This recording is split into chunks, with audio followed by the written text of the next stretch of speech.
Get ready to fan the flames of flavor with a brand new season of This Week in Barbecue. The only show that brings the heat directly to your speakers. I'm your host, Pitmaster Rasheed Phillips, here to guide you through the smoky world of open fire cooking. Each week, we dive deep into the heart of barbecue culture, serving up the latest news, sizzling recipes, and fiery insights. Whether you're a seasoned griller or you're just getting your coals started, join us for a journey filled with all the tips and tricks you need to become a barbecue legend. Follow us on social media at This Week in Barbecue and prepare for an unforgettable adventure in the barbecue world. Let's light it up and get cooking.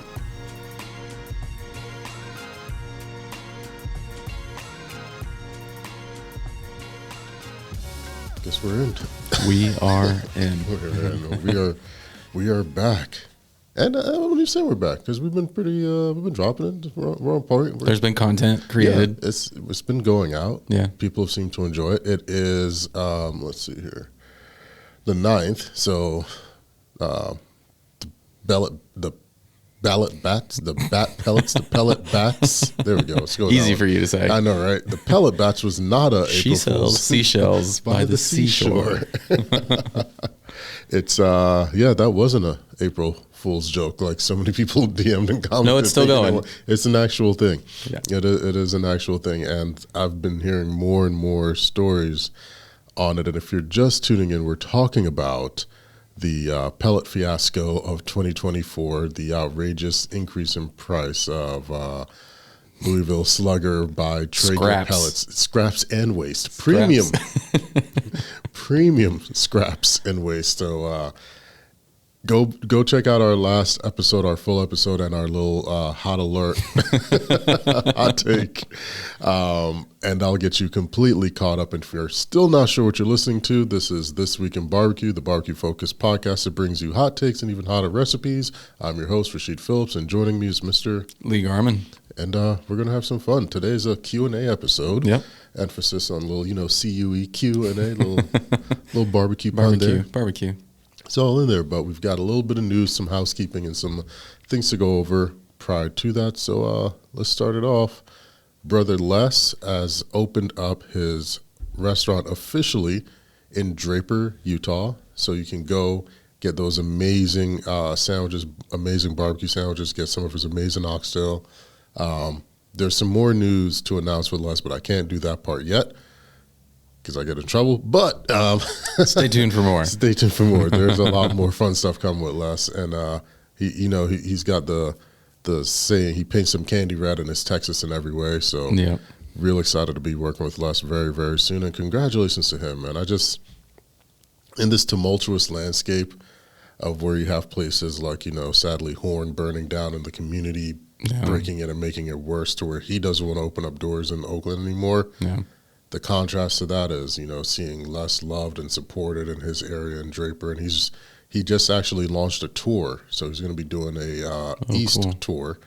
We'll have that in the show notes and on the page. Just tune in; you'll catch it all in there. We're going to start posting a little bit more of these stories to the page too, just so you can stay constantly updated. You don't have to wait to see our mugs to get updated. But speaking of, new places. Talk about some current places that need some help. They're hiring. Moos Craft. I feel like they're always hiring. They're just always growing. And I got a chance to finally visit their location. Oh, how was it? It was great. Yeah, it was great. It was on Dodgers Day.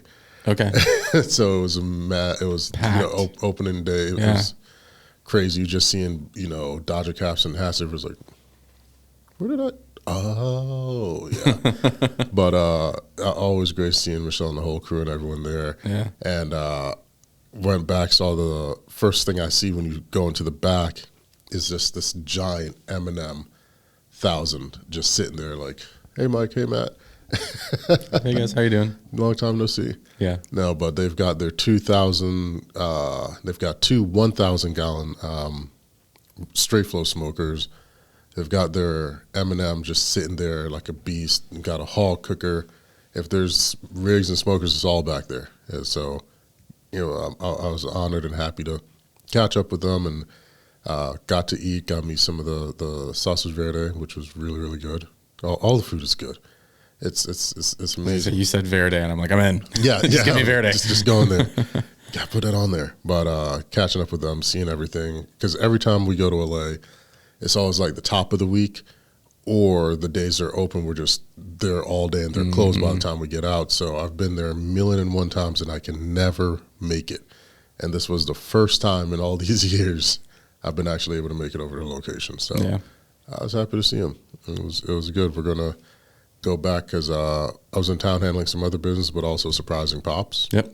It was his birthday, and he swears up and down he knew I was coming. I was like, you didn't. You had no idea I was coming. Don't act so cool. It's all right. But that was also wonderful to see him be celebrated. He is 5'9". Hell yeah. Next year, it's the big 6'0". Y'all pray for me. You guys pray for me because you already know how he is, with no alcohol. The amount of jokes and a level of overserve that we all may be for next year's celebration. It'll be for something. the 60th. Oh gosh. Has he even said like what he might want to do?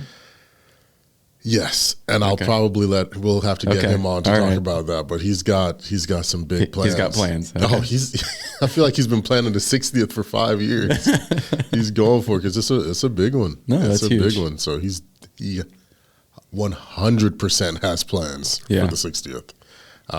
But it was just great getting to go see him, and congratulations to Pops as well as Bloodsoes as a whole. They actually started a scholarship foundation, and they granted, if I'm not mistaken, I believe it was 4 recipients, a little Kickstart scholarship fund to get them going and for college, and that was really awesome. cool. It was really got to meet some of the kids that won. It was really amazing to see what barbecue can do. You never know. Met some great folks out there. Shout out to Home State. They make absolutely amazing tortillas. I'm hoping we can get some sent over here. Fresh flour tortillas. It was a great time. Won't say no to a tortilla. I'm not. I like making them, but I prefer eating them. Yeah.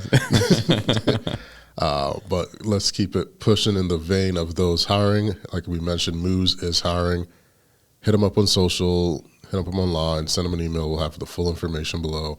But another contender that's hiring is Peg Leg Porker. Good old Kerry Bringle. They're all hiring out in the Nashville location. Both locations seems to be looking for everyone in any position. So as wild as times are, Come one, come all. yeah, if you can rub it, flip it, smack it, light it, clean it, rinse it, we'll take you. So guys, go ahead and apply there. We'll have that information in the show notes as well. I want to sort of mix it up a little before we get to the next bit. But Chick-fil-A done switched sides. They went from, we're not pumping anything into these birds to, hey, everybody's got to eat. We'll take what we can get. That's because of... is there a shortage or something? There is going to be a supply issue with birds. There is. So if you're listening to this and if you have a deep freeze, an extra fridge, a garage fridge, what have you, a cooler with a ton of dry ice, start racking up on large bulk meats, stuff that you can break down yourself. It's already... I saw a single slab of frozen uncooked ribs for, what was it, $7.99 or $8.99 a pound. Oh, yeah, I remember you calling me about that. And I was like, you've got to be out of your mind. Like, why? Yeah. Why are we doing this? So things are about to get expensive, so load up, because if it's making the big companies have to backpedal, and I quote, "The chicken will continue to be free of artificial preservatives, steroids, and added hormones." It said Chick-fil-A first announced its no antibiotics pledge in 2014. Well, they have moonwalked back on that statement. I would say 10 years is an okay run to keep 10 years, 10 years up. is a good run.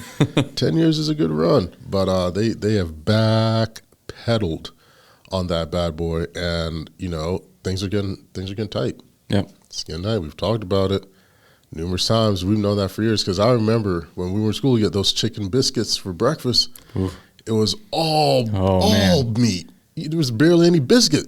Well, no, legitimately, I used to feel like it needed a bigger biscuit. Yeah. Like, this biscuit's not enough. Could we make a bigger biscuit? Exactly. And last little bit, it's like, okay, well now it's like the biscuit and the chicken match. And it's not even that match. Sometimes you got to go hide and seek for it. You got to look for like, oh wait, is it underneath the jelly? It has progressed down. It's like, guys, shrunk down. Shrinkflation. Come on. I thoroughly believe they're splitting the old breasts and thighs in half. Just doubling down. They're just splitting it half, like, right? Now we're making 2 servings. Which, when you're doing the numbers, I get it. Oh yeah, I 100% get it. I really, really do. But you can't do that. That's not for those who are loyal customers. But it's becoming a fiasco. Like, we had the pellet fiasco. Now we've got the Cluckin Chaos, is what I'm calling it. Cluckin Chaos. Because now Shake Shack is saying, hey, not only are you stepping back on something, you were judging us. You had your, pointing your nose down at us type of thing. Shake Shack said, hey, we're going to start offering limited edition chicken sandwiches only on Sundays. I kind of love that. Shake Shack chose violence. 100% chose violence. Yeah. Like, oh, you thought you were better than us before? No. We're going to offer this chicken sandwich on Sundays. And I feel like that'll be the biggest backstep, is if a Chick-fil-A ever opens on a Sunday. That's when I don't think that's ever gonna happen. That's when you know we're in for the end of times. That's what's coming the up. rapture is coming. If Chick-fil-A's open on a Sunday? No, we can't have that. It's over with. So just be mindful of what you guys are consuming, where you're buying it from. It may take a little bit more time, but oftentimes doing it and making it yourself isn't that bad. We actually have a recently dropped chicken sandwich recipe that gets you very close to the Chick-fil-A taste at home, less money, better flavor. Make it on Sundays if you want to, or support the violence and go on over to Shake Shack and grab you this limited edition chicken sandwich, because they're doing it every Sunday in the month of April. I want to try it now. I really do. I don't know where the heck I'm going to find a Shake Shack, but I think the closest one to us is Buckhead, so it's like, Do I want to go all the way in to the city? No, not really. And then probably wait in the line. Yeah. Nope, can't do it. Can't people with the people in the Buckhead. So I'm gonna stay out. Stay out of that. No, thank you. But that is the tail end of our Cluckin Chaos section. Let's get on to some education, because there seems to be a need for a lot of it. Starting off with my man, 100 Grand. The king of the South, Mr. Bryan Furman, he has a new class that just dropped with Scoolinary, and there's a quote in there that I love.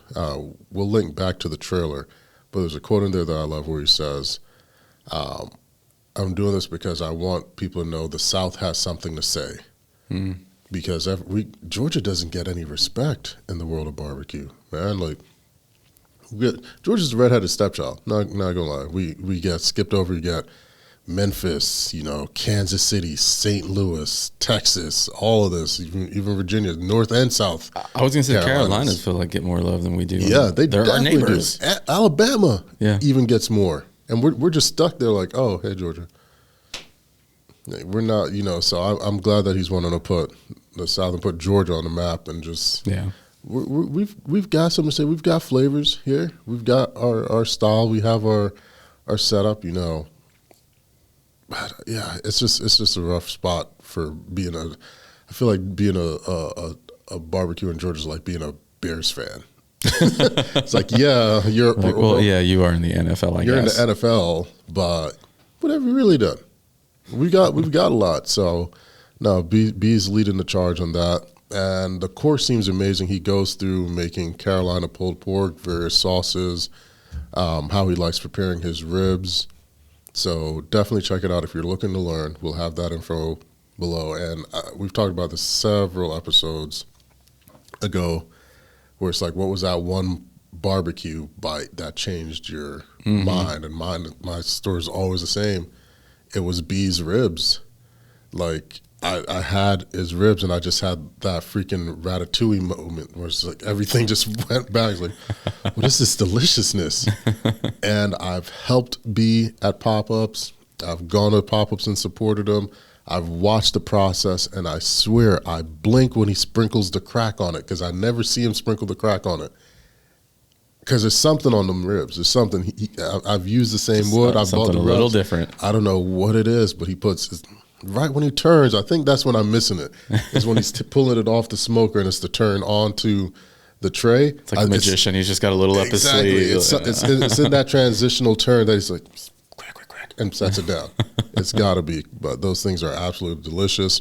And it just segues in. He just finished cooking at the Carolina Barbecue Fest. Nice. Where he was doing that. I had some of our buddies there. Erica was there. Cats from Operation Barbecue Relief were there.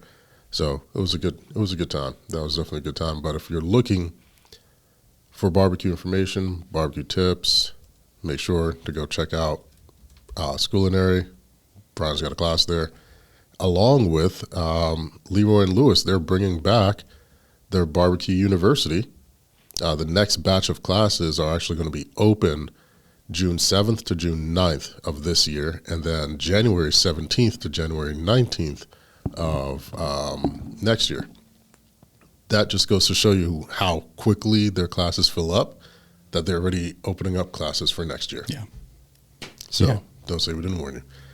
The information has been given. You have a year. Yeah. You have a year to sort it out if you want to be Get there. in there. There's no excuses. But we didn't know. Well, there's not much I can tell you. Join their mailing list, and if you are interested in signing up for the class, email Cassie at LeroyandLewis.com. That's Kasey at LeroyandLewis.com. Boom. Next section before we get into these questions here.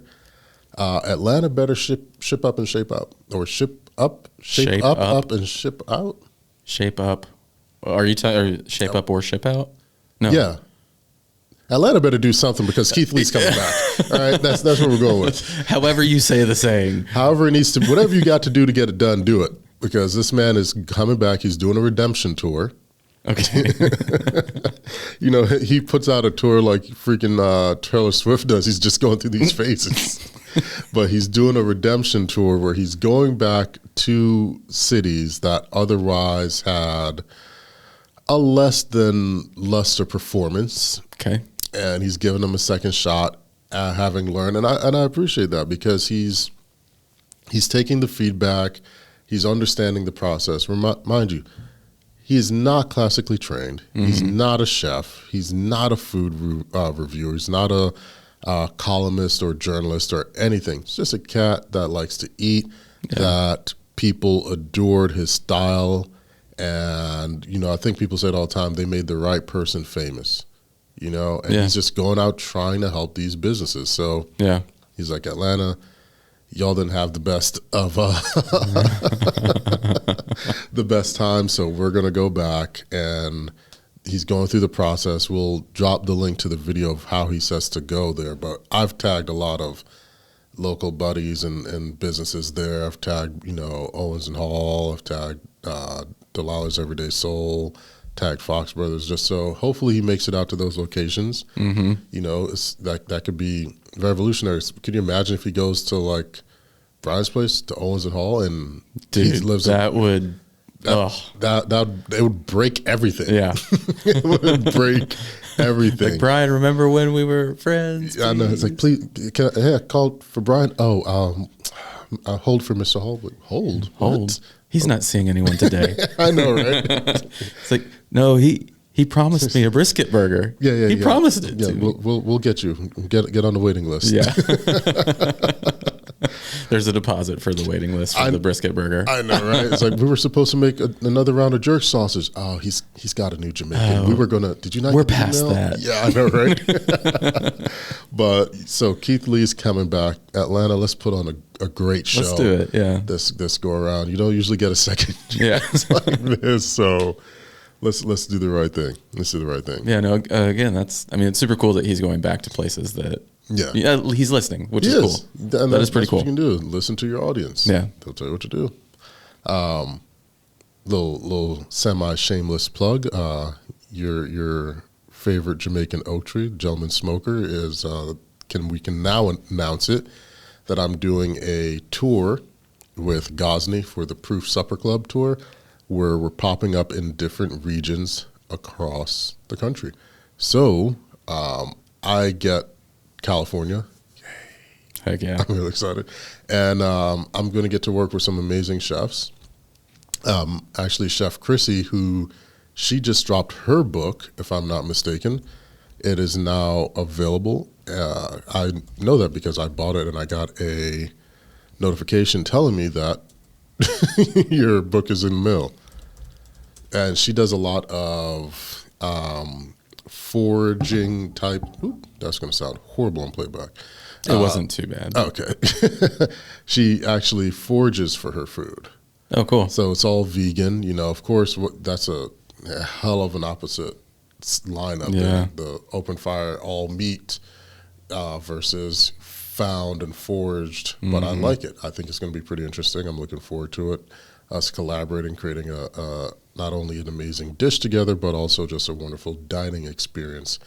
And shout out to Gozney. They've got 2 new rigs, the Arc and the Arc XL. Really beautiful systems. If you missed episode 1 of the Scoolinary Barbecue, we feature it there, and we'll have some more drops in the show notes below. But a lot of what I'll be making during this tour will be made on some of those rigs, making everything but bread and pizza. I'm still yet to make a pizza. But what they were intended. Yeah. You know, you just can't give me something that has a flame in it, because I'll find all types of things to make in there except what you're supposed to make in there. So there's that. But I'm really, really excited about this tour. It's been a lot of months in the planning. There's still a lot of work to do. But it's going to be fun. My segment is in October, and stay tuned for more information and details as they come out. Yeah, it'll be good. And lastly, I want to wish Brother Eddie Wright congratulations. He won the Taste of Mississippi this past weekend. So shout out to you, man. That's great. Love that you're pushing, you're growing, and you're just providing amazing meals and experiences for people every time you step up to bat for these competitions. So good on you, brother. Well, Moving through it right now. We're getting there. I feel like I got the not fully back, but the rust is knocked off a bit. As I say, we were at a nice little jog, a little bit of pace there. A little pace. I'm working on my breathing. I'm not passing out. Still get these laps in through the nose, out through the mouth. I don't think it's helping. I'm still out of shape. Yeah, it's not. That breathing's bull. Who invented running? Someone being chased. Survival. Yeah, that's just it. So the Q&A section. I asked you guys for your questions. What is it you guys want to know? And we've got some of them saved here, and we're just going to run the gamut. Let's do it. We're going to run the gamut. Get your input on this too. My humble opinion. You've eaten enough and been around the flame long enough to know how it all goes. Yeah, I've definitely. I have. It's kind of funny. I was telling somebody that the other day. They're like, "Oh, do you cook a lot of barbecue?" And I was like, "No, not really." But I could probably. I think I could do it. Like, I'm pretty sure I could do it at this point, even though I haven't practiced it. I'm like, I know enough. I feel like I know enough to be dangerous. Yeah. Like, I should give it a shot. I should just try and cook a brisket. I mean, to get you might know where some are. You might get some rigs. Yeah. Whatever you want, you can definitely make that happen. We'll make that video. I'll come over to your house, use your rig to make you a brisket. That's already seasoned. No, I'm going to give you a rig. Here you go. Mazel tov. You've got a birthday coming up, so, Yeah, we'll see. Check that here. Happy birthday. I don't assemble. Bye. Yeah. See ya. It's a really heavy piece of metal. Hope you figure it out. It is. Just don't put your hand where the flames are. Don't put your hand in there. Let's see here. So this is one that we can both go on. Pine Girl asked, or Pine Grill. I can never tell. I'm gonna go with girl. Grill or girl. We'll see. Yeah. That's the rain. Is that? Dang.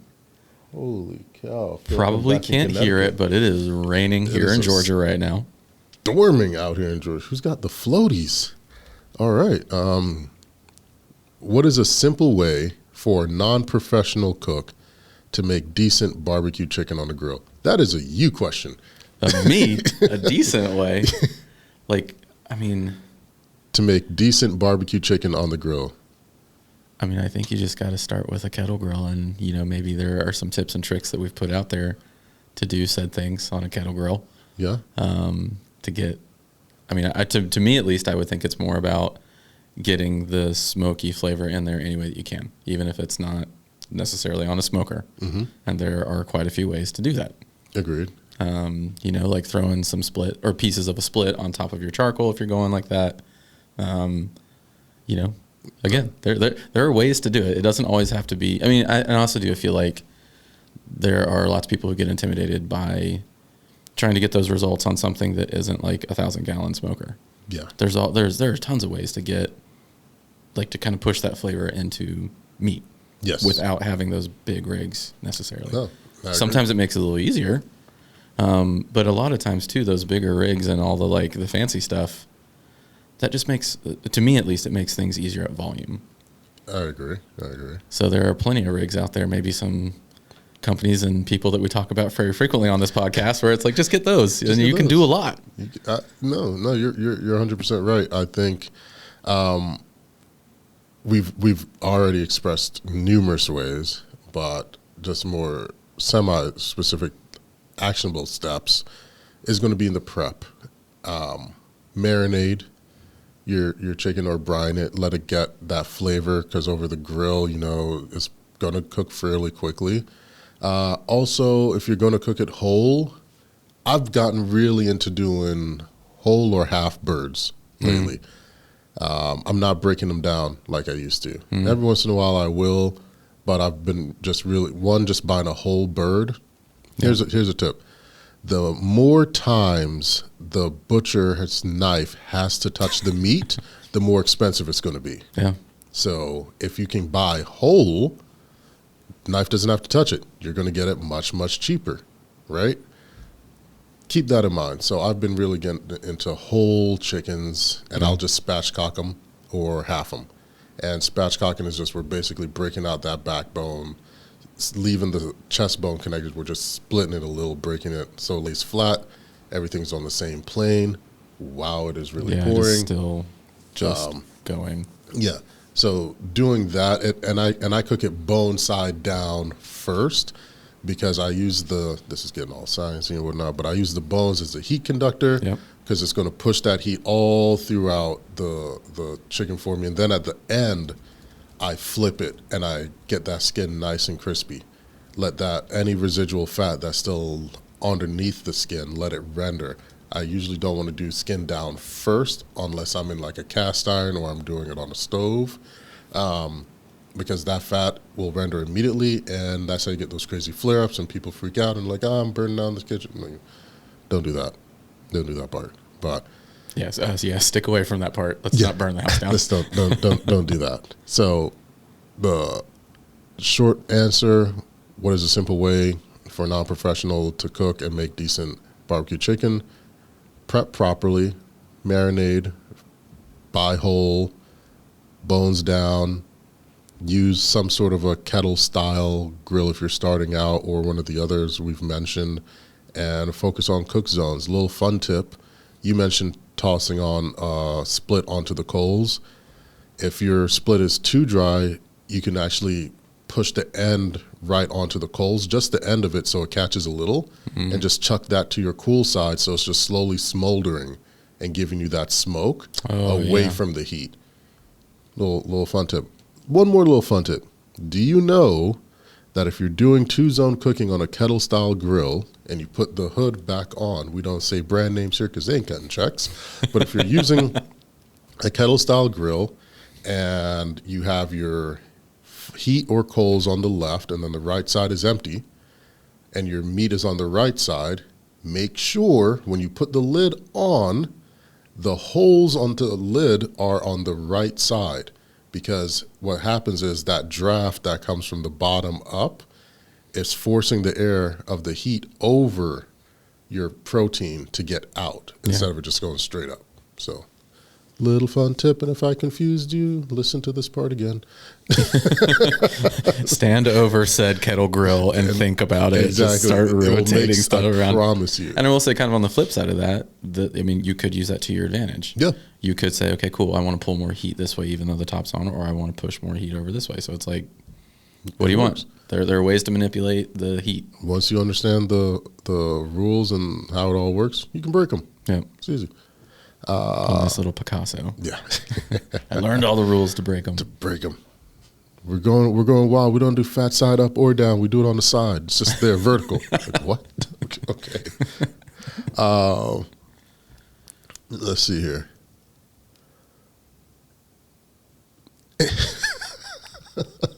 Hold on. What? I haven't read these at all. Did you just pull them off? Yeah, I just pulled them. Jay Vargas. Even though you guys busted my balls a bit with the brisket questions, I appreciated the tips. That's what we're here for. That's what we're here for. Really, all that means is we like you. Yeah. Come have a beer with us sometime. We're going to give you a hard time. We're going to give you the answers, but we're going to give you a hard time along the way. But don't. You'll get the answers. I appreciate it, man. We'll respond to that one live. Ooh, this is an interesting one. Blessed Vocally asked, the latest good read. Like, what have I read lately that I really like? For me, it's this book by Dan Grech. It's called The Road Chose Me. And it's about this guy who drove and explored all the way from Alaska to Argentina in a Jeep. What? How long did he go? 2 years. Okay. So that's been my okay, I've really enjoyed the book. One of the books that I was gifting, I've been recommending to people last year, was On Reasonable Hospitality. That's such a great book. If you're in the food business, food space, service space, honestly, it's something everyone needs to read. It's from the former manager of 11 Madison, which, I believe it was or still is the world's most decorated and winningest Michelin restaurant. Like, it was rated the best restaurant in the world. So no big deal. Yeah, by everyone. Unanimously voted. Yeah. No one questioned it. So dang. Those were the books that I would suggest. Anything off the top for you? Oh man, I haven't been reading a ton of books. I've been listening to a lot of podcasts lately. Okay. I mean, there's always the one that you and I always go back and forth on, My First Million. Yeah. That one stays in rotation. And there've actually been, I've got like a list of books from a couple podcasts I listen to that I guess I probably should sit down and read on some of these plane rides that I end up. That's what I do. Whenever I'm traveling, a book goes in. Yeah. Book goes in right there with the toiletry bag. Just put something in there because you never know. The one that I've heard, what is it? Think Fast, Talk Smart. Have you heard of that one? Yes. I haven't read that. That one's been at the top of my list to kind of go through. So maybe that's my next one. Next week I'll report. Next week we'll see. Next week we'll see how it's going. Yeah. And we've got. So that was a good question. I like that one. April asks, best pellet smokers for beginners. I have no idea. I have no idea. I can't help you. I can't even. I feel like you have to be new here. Yeah, I was going to, but also like literally last week, we talked about that, and we also roasted one, and I mean that's kind of it. Yeah, I think the answer is no. No, we're just going no. Stop it. No. I don't know. It's one of those. It's not that I dislike them, right? Because I understand. Oh, it's convenient. Yeah. I mean, it definitely has its place. There is absolutely no denying that there is a market for it. It works well. Yep. And if you're really good at it, you can turn it into a cult following and sell a lifestyle, not a product. I'm just saying. A brotherhood of sorts. Yeah, yeah. There's so many jokes there that'll piss people off, but this one doesn't wear white sheets, so they're okay. But it can have that cult-like following at times because, boy, oh boy, were a lot of them not happy with their little release, but that's just how it goes, man. Everyone gets I feel like you got to just take that one in stride and be like, you got to take that on chin. Like, you knew it was. There were a lot that had to go through a lot of hands to still get an approval. Yeah. So who are we really mad at here? Jeremy, CEO. No, but I really can't suggest one to you. I don't know. about a gravity-fed master-built 1050. Yeah, or an 800 or 600, whichever, or vertical. I think Oklahoma Joe's has one, but I don't cook with pellets, and it's one of those where just the fuel source, the auger system, like how does it work? It's just so temperamental for me. They get wet, you can't use them. They clog up, it's hard to clean out. Like it's just very different. I was gonna say, at least with rigs that are just a firebox, it's like, okay, just if it's all gotten crazy, clean that out and start over. Yeah, just do that part. There's no electrics, or there's some. It's a fan that turns on, and that's it. Can you do snake method with pellets? Can you pyramid stack? It's just like light one and go. Yeah, I'm just playing a giant game of Jenga. Just we're going for it. It's like, damn it, I got to start over. Yeah, it's if that's what you have access to, make the most out of it. Yeah. Because it gets rid of a lot of the work. So you need to make sure you're focused on your butchery skills or your seasoning and your flavoring abilities if you're not having to worry about consistent temperatures, time management, and all the other aspects that you actually need for cooking, then your flavors need to be on point. Yeah. Something. Speaking of flavors, Phil Meets Grill. That's a good name. What are some favorite rubs you like to use on steaks? Well, I feel like this is like... I feel like I should just run over to the other room. If we had any. Yeah. It's been sold out for so long. Trust me, I know. I'm getting it all over. Trust me. Shameless plug. I love My American Prime because the amount of stuff, you should actually just ask me what I don't put that one on, and it's a shorter list. It goes great. It's made for beef, but it works so well on everything. And it literally took me years to get it right, of just constantly trying, funneling that through somebody doing pop-ups. I remember I finally got it right. I was doing a pop-up and Jody came to it, and it was back when I was partnered up with the radio station, and I think it was one of their like Bastard's Day, Father's Day thing weekend, and I was like, no, this is the one, and the crowd loved it, and that's when I was like, yes, they're all done. This is what it's going to be. But aside from that, like when it's really good quality steaks, like I like to taste the steak. That's why I like my rub, because you get to taste the beef. Every once in a while, I think it depends on the steaks, because you say steaks. So like if I'm going like flank steak and this and that, get a little crazy with it. Do some chipotle type rubs, get some smokier stuff. My buddy Brad has one that I think he calls Scorpion Dust. He's based in Arizona. It's Chiles and Smoke. You can look it up, but his stuff is really good on like skirt steaks and flanks and for like fajitas and stuff like that. Would you season a lean cut versus a fatty cut differently?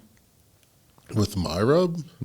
Or just a rub in general? Just in general. If you were like, if you had like a leaner cut, would you maybe lean like one way towards like a flavor profile versus something that has like fat, like a fattier cut that might absorb more things and hold on to stuff like that? I always like to lean a little bit more towards the fattier cuts because they do pull more, and then fat with acid just tastes really, really good, like rendered fat with a good acid. I don't think enough people are cooking with acids. Everyone just knows apple cider vinegar, and like there's so many more out there. Red wine vinegar, distilled vinegar, rice wine. There's a lot of great vinegars. I've got a whole bunch of finishing vinegars. That just quick little splash at the end, before the wrap, that just letting it set is so strong, and that fat is just ready to absorb it. That's one of my favorite things about making oxtail, is the gelatinous fat that renders, and you get that little bite in there, like, oh yeah, this is. No, when there's when fat is rendered properly and it's all in the right place, and you get that like perfect bite of fat, it's like, oof. Oh man. Yeah. It's like when anyone's like, I don't like fat. I'm like, well, you haven't had it correctly. You haven't had good fat. Trust me. You've That's had like crack grizzle. when it's done right. Yeah, you've had grizzle. Yeah. That's what you don't like. No one likes grizzle like that. You need fat. Yeah. Prominent fat. So rubs, scorpion dust, which would be Brad's rubs. Anything from B, his AP rub is great. Pops has a great rub. Rodney's got great rubs too. And our brother Al has a really good chimichurri dehydrated rub that's good on steaks. So those would be my recommendations, rub wise. This is a challenge one. Let's see here. Okay, this is from Jennifer. Okay, so ribs should not fall off the bone. How do you get that balanced tug? Yeah, they shouldn't, unless you're trying to make a McRib or a rib sandwich. But it's just such a delicate dance, and it's also personal preference. Some people want them just sliding out the bone. And I was going to say, I do know people who love it, and to them it's not ribs unless it's fall off the bone. You blade. Pull the bone out. I'm like, that means it's just slightly overdone. It's just a little too much, because then that turns from ribs to pulled pork real quick. And then what was the point of the last 4 hours? Yeah. It's like you could have done that quicker. Yeah, you could just chucked it in the oven if you were going to shred it, or just put it in the crock pot and put the bones out later. Save yourself some time. Yeah. I think the delicate balance for that is the timing, the prep, and you can go membrane on, membrane off. I pull mine off, some don't. But it's also going to be just really that there's there's like an hour and a half, which seems like a lot of time, but it's not when you're smoking, where you've just really got to watch it at the end. The meat is starting to shrink and pull back from the bone. The bones are getting exposed a little bit. That bark is starting to set. It's lifting and it's bending, but it's not. It's not ripping. You're not seeing the striations. That's when you're like, okay, let's start spritzing it or saucing it or mopping it, getting it there, and just letting it ride and pulling. And I think oftentimes too, what gets ribs to the point of being overdone is everyone forgets that rib has that bone in it. It's a heat conductor. It's going to keep cooking. It is. So keep that in mind, that carryover heat, and maybe you're doing 3 or 6 or a ton of slabs and you're stacking them on top of each other. It's going to keep cooking. It's going to cook. You got to, unless you're doing it on site, slice that bad boy and serve it. Go. But make sure you're aware that during your holding, that bone is going to continue to cook. Is there any particular one thing that you look for, like when you're pulling ribs, like one thing where you're like, if you know that that's happening, like now is the time? We call them the sacrificial ends, the tail ends bones, those minis that you can just chop up and put in the beans. If those are looking like cardboard or too stiff or too dark, hey, we gotta move. We gotta move them off the heat, add some more moisture, do something. Some try to save it by not wasting anything and tent it during the halfway part of the cook so it stays tender, but those last 2-3 little nibs, you can't really do much. Yeah. Your first bone, that 2, and the last 3 is like, you're really not going to get a ton off of that. There's really like 6 good bones on a rib, 7 good bones on a rib. Yeah. But yeah, that'd be my little suggestion there. Primo, what is the best makeshift warmer to hold protein overnight? Oh wow. I can legitimately say I don't even think I've heard that question asked of you. Yeah, that is a new question. That is a new question, and so I'll answer points for an original. Ways. Yeah, definitely, because we've had all types. I'll answer it both ways. If you are cooking for friends and family, You can use those styrofoam coolers that you can get for like, $5, $6 at Walmart or something. Put that in there. Or if you're like trying to rest your brisket, wrap it in like a nice terry cloth and set it in there so that it just stays and distributes itself. That's a great way to do it. If you want to prime that first off by putting in a pot of hot water, but you're going to have to put something at the base so that it gets warm, so the heat doesn't go through. Get all that aside.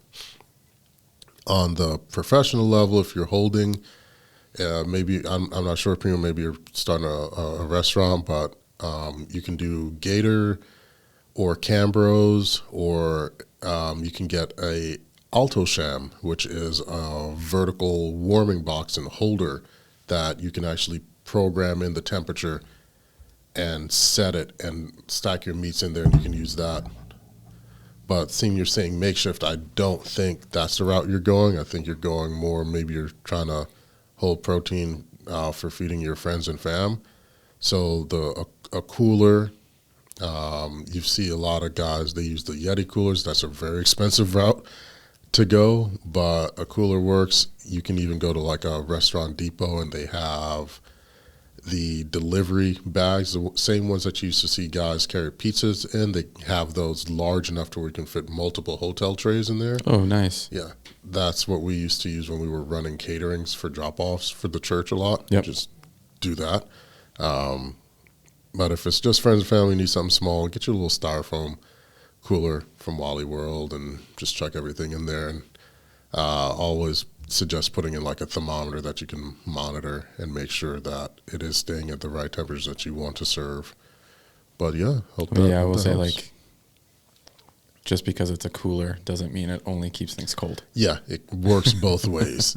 It's just an insulated box. It works both ways. So this is a two-parter? All right. I'm trying to figure out which way it came in. Explain mop sauce. At what point in the cook should they be used? Do you have to season meat? 1. Expanding on mop question. What meats work best and what's cooking method, direct versus indirect? Okay. So what is mop sauce? Look at it. It's like a spritz. It's not necessarily a finisher because it doesn't just only happen at the end. It can happen towards the midst of the cook, but it's usually applied once the meat has crossed the threshold of being unsafe to eat. That's when you start, because you're not wanting to mop something that's raw, then you're just putting it back in your sauce. You're like, well, it's not great. So answer that part. Do you have to season the meat? Yes. Yes, you still season the meat. The mop isn't an end-all, be-all. Anything that goes on after the initial rub, keep in mind it is an additive. It is to be something that may not be in the rub, or it's to accentuate something that's in the rub. Think of it that way. Stop thinking of all the other fancy stuff. Just think in the realm of salts, fat, acid, heats. That will make it much easier to understand what needs to go where. Yep. Well, and even like you were just talking about with the ribs, like sometimes you're just trying to add moisture back in to help move things along or whatever. But whatever, so that things don't dry out because you're looking for a certain temperature or it's got to stay in for so long or whatever. Like that's part. And so everyone will see this. You'll see the guys get butter and honey and all that and lay it on the foil and put their ribs in there. Well, they're just adding moisture and fat and sugars back in, and they're adding it that way because if they put it on before, it become acrid because sugar and stuff like that burns and tastes god-awful, so don't do that. You ruin it real quick. Do not do that while it's all on a smoker or whatever. Like, and that's those when are stuff just gets weird. It is. And that's the Picasso line. Learn the fundamentals, then you can break the rules. Like if you understand why the things are done, you're not just doing it because you saw someone do it. Yeah. Like, oh, that doesn't make any sense. I'm not going to do that now. I'm just saying. Like putting butter and brown sugar down and wrapping your brisket in it, it's not going to work the same as it does for ribs. No. Just saying. Just putting that out there. No. What meats work best? You can If you can Mop dodge anything. a ball, you can dodge a wrench. You can dodge a ball. Yeah, mop anything. Anything can be mopped. I was mopping squirrel on the show, so I was spritzing squirrel. So you can definitely mop that. I was saying mop a steak. Yeah. You can, I mean, yeah. Can you cook it, mop it? Like, yeah, we have. We've done. Where were we? Was it in Corsicana, or we were somewhere where I was doing. I made my herb brushes and stuff for the steaks. We had the huge racks. Yeah, that was Corsicana. Yeah. So you can grill and chill. Yep. So more info on that coming soon. Indirect or direct? Yes, you can do both. Yeah. Just be mindful if your mop sauce or your additive has extra oils or fats in it. Let's say maybe you made a citrus based with some avocado oil or truffle oils in there. Be mindful in basting it over direct heat, because as that drips, it will flare up, and you don't want to have your meat fully basted and then it catches fire. Just making a little bomb. Yeah, you just run around trying to swing a leg of lamb around to get the fire out. Like you don't want that. There's a difference between charred and burnt. Yeah. Just saying. So hopefully that helps, brother. What do we have here? Next up. This is from Judy. Is there a brand of offset smoker you would recommend for under $2,000? No, I was going to say 200. There's one name. Yeah. But is there a smoker, an offset smoker that I would recommend for under $2,000? Mike and Matt, we need to make a home smoker for under $2,000. That's literally, I was like, so how do we start producing this? We call people we know. Yeah. I mean, there is one. Oklahoma Joe, I believe it is the Longhorn. Let me see. It is, and it's fairly inexpensive. They make some stuff that's, good stick burners, but they're not overly expensive. I don't know if you remember. One of the first rigs was the Oklahoma Joe. Mm-hmm. Yep, there it is, the Oklahoma Joe Longhorn. That's it. It is still in production. It seems like they've changed a few things as far as doing the grill grates and the baskets, but yeah, there you go. So the Longhorn reverse flow offset, and that's where your choice. You have to choose whether you want an offset or a reverse flow. Mm-hmm. I like both. I like both, but the Oklahoma Joe Longhorn, that's what I'd recommend. It is drastically under your $2,000 budget there. I want to check one thing, and I'm fairly sure that their stuff is nowhere near that, but I want to check because, they've been cranking some stuff out, so maybe it's changed. Nope, still more than twice your budget. So never mind. I just wanted to check there. So on the commercial side, you're going to have to stick with stuff from the big name brands right now. Yeah. So I'd recommend Oklahoma Joe, the Longhorn, or Yoda smokers.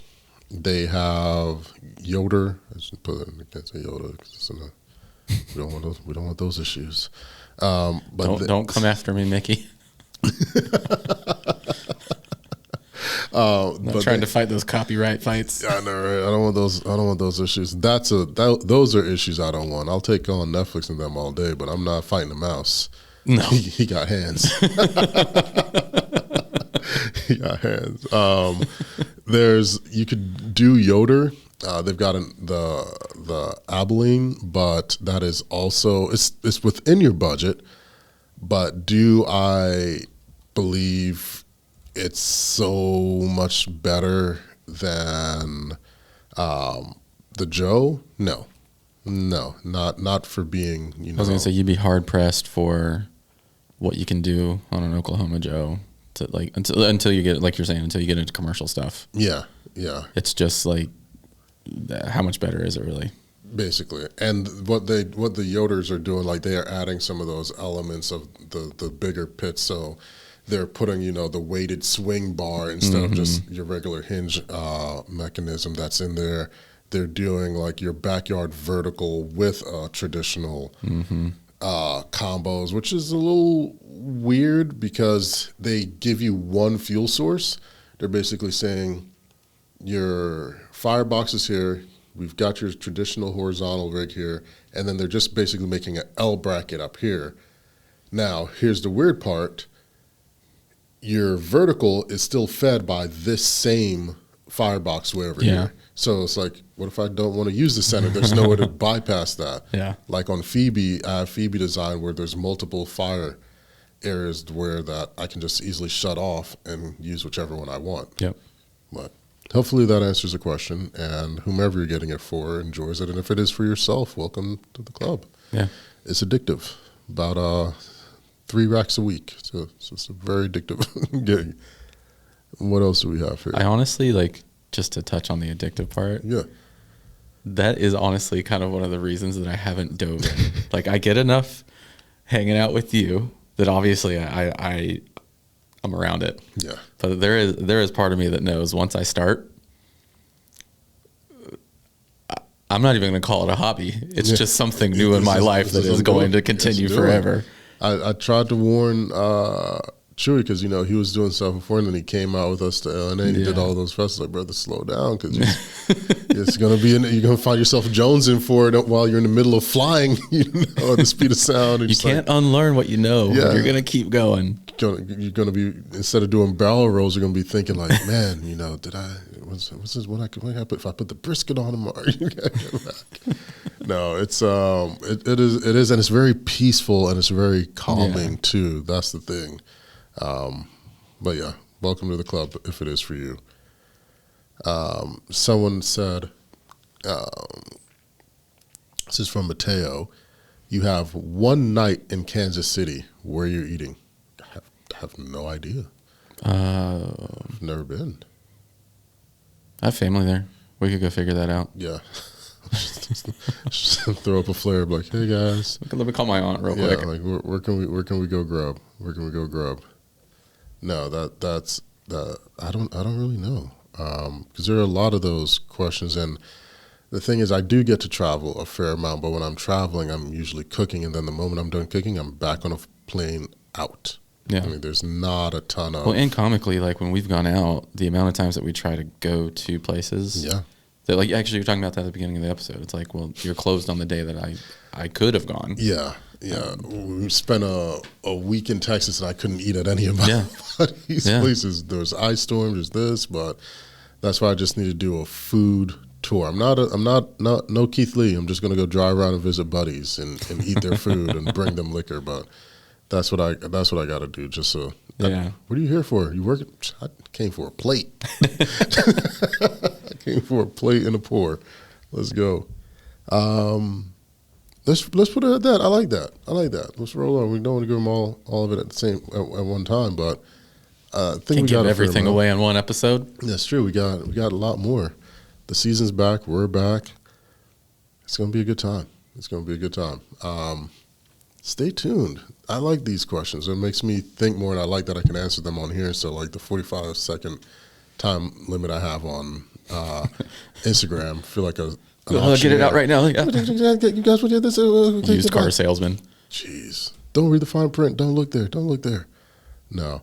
I think that was a good batch. Oh, what restaurants do you recommend in Texas? All of my barbecue buddies. Go check out Truth. Go support those guys. Go support Brandon over at Hurtado's.